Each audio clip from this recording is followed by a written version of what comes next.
said, much power, much prayer. No prayer, no power.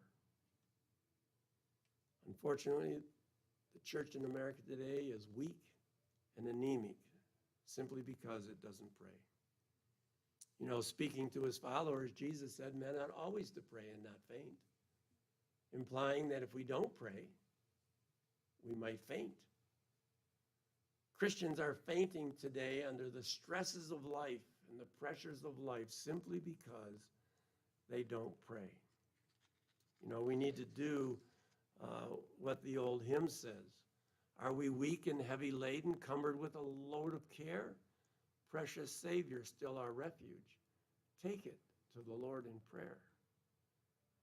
You know, I was watching Charles Stanley last night, and he was talking about prayer. And he, encouraged the people, just spend 10 minutes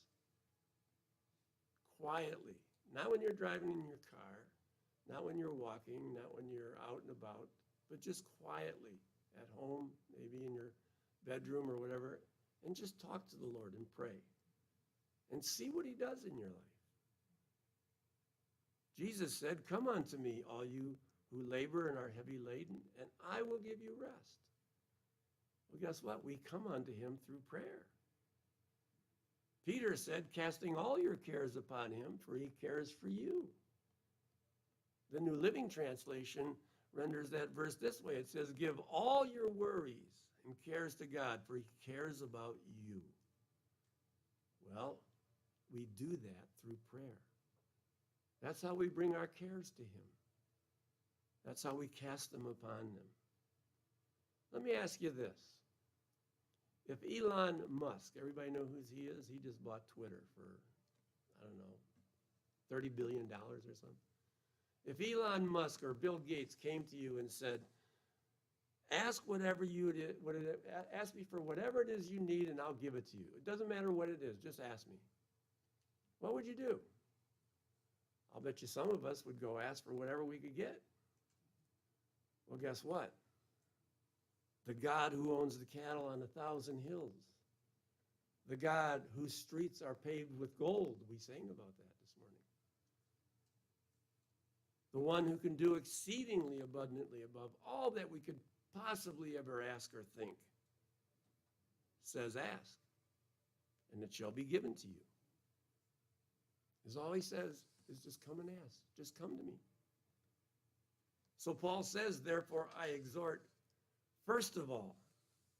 In other words, this should be the first thing when we wake up in the morning, the last thing when we lie down at night, communing with the Lord. So he says, I exhort, first of all, that supplications, prayers, intercessions, and giving of thanks be made for all men. Now, in the Greek, there are actually 7 different nouns used for the word prayer. Paul uses 4 of them here.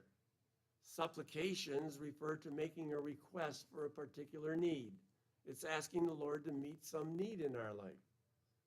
I mean, I think we all have different needs. We all have different things that we need to function, and that's what the word supplications is referring to. Prayers is the most common word used, and it refers to coming to God in humble reverence and dependence. It really encompasses